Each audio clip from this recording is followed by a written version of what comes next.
अस्सलाम वालेकुम। आप देख रहे हैं हमारा चैनल ग्लोबल वीज़ा मेंटोर। अगर आप भी नेपाल से पाकिस्तान आना चाहते हैं तो ये वीडियो आपके लिए है। इस वीडियो में आपको बताया जाएगा कि आपने कौन सी वीज़ा कैटेगरी में अप्लाई करना है, आपको कौन कौन से मेन डॉक्यूमेंट्स चाहिए और वो कौन सी गलतियां जिनसे आपने बचना है। सबसे पहले किसी भी ब्राउज़र में आपने लिखना है पाकिस्तान ई वीज़ा लॉगिन। तो नादरा की जो सबसे पहले वेबसाइट आएगी इसको आपने क्लिक कर देना है। जैसे ही आप क्लिक करेंगे, ये लिंक जो है डिस्क्रिप्शन में भी पिन कर दिया गया है, कमेंट में भी आपको मिल जाएगा।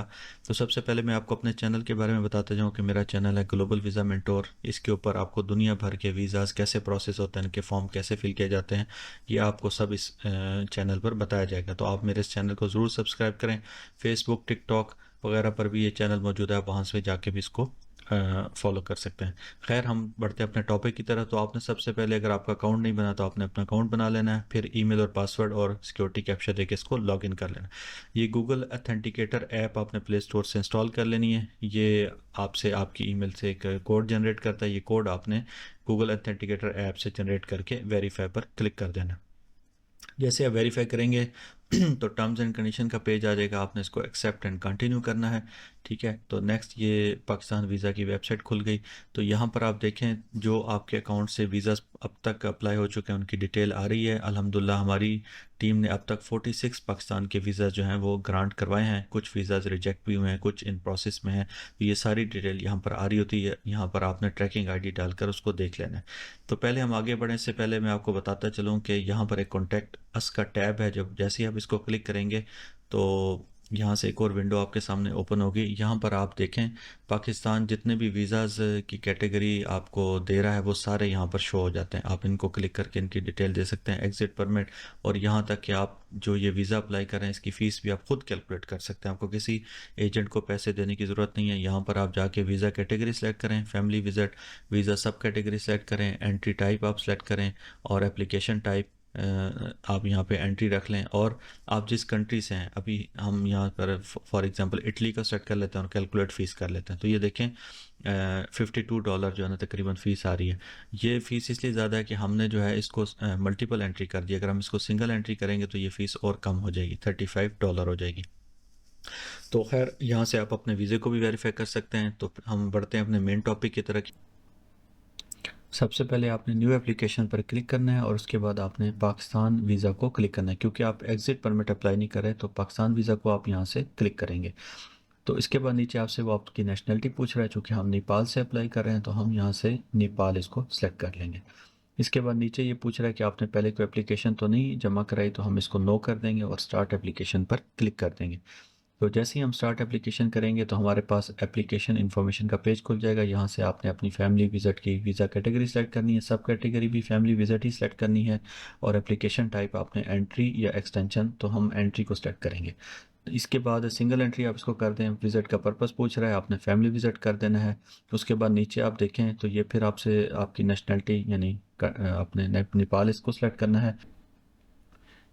इसके बाद ये वो आपसे पाकिस्तान की एम्बेसी पूछ रहा है कि आपकी करीबी एम्बेसी कौन सी है। वो देने के बाद आपने अराइवल और डिपार्चर का पोर्ट जो आपकी टिकट के मुताबिक होगा, अराइवल और डिपार्चर डेट, या आपने अपनी टिकट के मुताबिक यहाँ पे लिख लेनी है। उसके बाद ये नेपाल का जो पासपोर्ट है आपके पास, उसका आपने यहाँ से पासपोर्ट नंबर लिखना है और उसको ऑर्डनरी सेट कर देना है। ठीक है, इशूइंग अथॉरिटी जो है वो आपके पासपोर्ट पे लिखी होगी, नेपाल की कौन सी अथॉरिटी है वो आपने यहाँ पे लिख देनी है। दोबारा से पासपोर्ट का कंट्री पूछ रहा है जो कि नेपाल है, हम इसको नेपाल कर देंगे। इशू डेट और एक्सपायरी डेट ये आपकी पासपोर्ट से आपने देख के लिख लेनी है, और ये याद रखें कि ये कम से कम 6 मंथ के लिए आपका पासपोर्ट वैलिड वैलिड होना चाहिए। फिर ये आपसे नीचे पूछ रहा है कि आपके पास कोई और पासपोर्ट तो नहीं है, तो आपने इसको सिंपल जो है ना नो करके आपने ये एप्लीकेशन को सेव कर देना है। तो इसके बाद जैसे ही आप इसको सेव करेंगे तो आपके पास पर्सनल इन्फॉर्मेशन का परफॉर्मा खुल जाएगा। अच्छा, यहाँ से एक एरर आ गया है और देखते हैं कि ये एरर क्या है। ये सिर्फ आपको समझाने के लिए है कि ये आपकी जो अराइवल डेट है वो ज़ाहिर बात है ये दुरुस्त होनी चाहिए। ये डिपार्चर डेट अराइवल के बाद ही होनी चाहिए। तो खैर आगे देखते हैं। तो पर्सनल इन्फॉर्मेशन में आपने फ़र्स्ट नेम और सर नेम यानी लास्ट नेम और गिवन नेम जो फर्स्ट नेम है वो लिखना है, वो पासपोर्ट से देख के लिखें। उसके बाद आपने अपनी कंट्री ऑफ बर्थ जो है वो देख लें, पाकिस्तान है या नेपाल है या जो भी है वो आपने यहाँ से लिख लेनी है। डेट ऑफ बर्थ लिखनी है और प्लेस ऑफ बर्थ अगर पाकिस्तान है तो पाकिस्तान की, नेपाल है तो नेपाल के सिटी का आपने नाम लिख देना है। बाकी चीज़ों में चूँकि स्टार नहीं लगा हो तो ये फॉर्मेलिटी हैं। जेंडर आप मेल कर दें, मैरिटल स्टेटस सिंगल है या मैरिड लिख दें, और सिर्फ आपने फिर ईमेल एड्रेस और आपने नेपाल का अपना कॉन्टैक्ट नंबर यहाँ पे लिखना है। बाकी कुछ इन्फॉर्मेशन लिखने की ज़रूरत नहीं है। इसके बाद ये पूछ रहा है कि आपके पास कोई और नेशनैलिटी या पासपोर्ट तो नहीं है, आपने इसको नो करके सेव साथ साथ आप देखते जाएं ऊपर आपकी फ़ीस भी शो होती जा रही है। ठीक है, अब आपकी फैमिली इन्फॉर्मेशन है, इसमें सिर्फ आपने अपने फादर और मदर का डाटा डालना है। इसके अलावा आपने इसमें कुछ भी नहीं डालना। ठीक है, फ़िलहाल हम इसमें डमी डाटा लिख रहे हैं और उनकी फादर और मदर की नेशनैलिटी आपने बतानी है। ठीक है, वो क्या है और वो आपके साथ जा रहे हैं कि नहीं जा रहे, आप लिख दें नो, और इसके बाद आपने ऐड मेंबर पे जब क्लिक करेंगे तो वो उनका जो डाटा है वो नीचे एंटर हो जाएगा। ठीक है, इसी तरह आप अपने फादर और मदर का दोनों का डाटा आपने यहाँ पे डालना है। पहले मदर का हो गया, अब ये फादर का हो गया। इसमें सिर्फ आपने उनकी नेशनैलिटी में इस पर फोकस करना है। इसके बाद आप बताएं कि आप जॉब वगैरह करते हैं, वो लिखना है, अदरवाइज़ आप इसको नो करके सेव कर लें। यहाँ पर वो आपसे पूछ रहा है कि आपकी कोई प्रीवियस पाकिस्तान की हिस्ट्री है, अदरवाइज़ ये सारे बॉक्सेस नो करके आप इसको सेव कर लें। आज़ाद जम्मू कश्मीर में आपका विज़िट है तो आप यस करें, वरना नो कर दें। आप पाकिस्तान में कहाँ रहेंगे, होटल में रहेंगे या किसी बंदे के पास जाएंगे या रिश्तेदार के पास जाएंगे, उसका आपने नेशनल आईडी कार्ड का नंबर यहाँ पे लिखना है। ठीक है, और ये तकरीबन सबका यही होता है। अगर वो पाकिस्तानी स्पॉन्सर हैं तो आप उनका आईडी कार्ड भी साथ लगाएं। ठीक है, और स्टाम्प पेपर भी उनसे ले लें, ये बहुत फ़ायदेमंद होगा। ये ई स्टाम्प पेपर आजकल आ गए, आपने वो अटैच करना है। ये सारी चीज़ें आपने उस अपने स्पॉन्सर की लिखने के बाद आपका ये जो ट्रिप है ये स्पॉन्सर्ड है तो आप इसको फ़िलहाल नो कर दें, क्योंकि स्पॉन्सर से मुराद यहाँ पे वो फाइनेंशियल टर्म्स में ले रहा है, तो हम इसको फ़िलहाल नो करके और सेव कर देंगे। आप इसको अगर यस करेंगे तो फिर आपको फिर उनकी सारी डिटेल यहाँ पे लिखनी पड़ेगी। इसी तरह ये सारी चीज़ें आपने लिख दी हैं। अब आपका डॉक्यूमेंट्स का सेक्शन आ गया। यहाँ पे मेनली देखें, ये 3 डॉक्यूमेंट्स आपसे मांग रहा है। आपसे आईडी कार्ड मांग रहा है, पासपोर्ट मांग रहा है और फोटोग्राफ मांग रहा है। तो ये 3 चीज़ें आपने क्लाइंट की यहाँ से चूज़ करनी है, फिर आपने अपलोड कर देनी है। ये पिक्चर बिल्कुल क्लियर होनी चाहिए, अगर आंखें वगैरह बंद होंगी तो ये अपलोड नहीं करेगा। ठीक है, इसी तरह आप यहाँ से उनका पासपोर्ट सेलेक्ट करें और इसको अपलोड कर दें। इसी तरह जो आपके स्पॉन्सर हैं, जो आपको पाकिस्तान में स्पॉन्सर कर रहे हैं, तो आपने उनसे एक ई स्टाम्प पेपर लिखवा लेना है और वो यहाँ पे आपने अटैच कर देना है।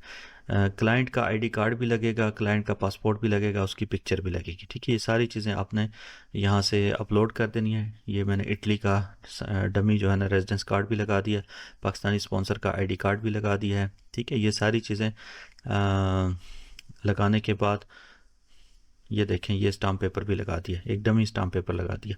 ये सारी चीज़ें आपने सेव कर लेनी है। उसके बाद ये रिव्यू का पेज आपके सामने आ गया। इसको आपने अच्छी तरह इस डाटा को रिव्यू कर लेना है। अगर आप इसमें कुछ चीज़ ऐड करना चाहते हैं या माइनस करना चाहते हैं तो वो आप कर सकते हैं एडिट में जाकर। खैर, उसके बाद आप इसको सेव करें और प्रोसीड टू द पेमेंट कर दें। $35 आपने ये फ़ीस पे करनी है। ठीक है, जैसे ही आप प्रोसीड टू द पेमेंट करेंगे तो ये टर्म्स एंड कंडीशन का पेज आएगा। आपने यहाँ पे भी चेक बॉक्स को टिक करना है और अपने कार्ड से जो है आपने पेमेंट कर देनी है।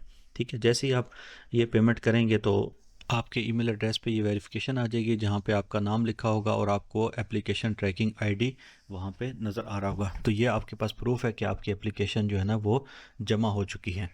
तो ये आपने अपने पास संभाल के रखनी है और आप इससे अपनी एप्लीकेशन को ट्रैक भी कर सकते हैं।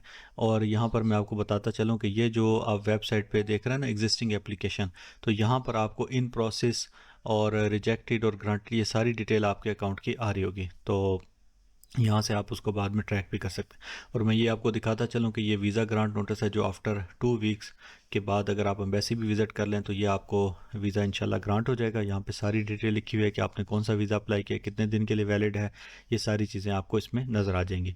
ऐसी ही इन्फॉर्मेटिव वीडियोज़ के लिए हमारे चैनल को सब्सक्राइब करें और आपकी कोई क्यूरी हो तो आप हमें मैसेज कर दें। जज़ाकल्लाहु खैरा।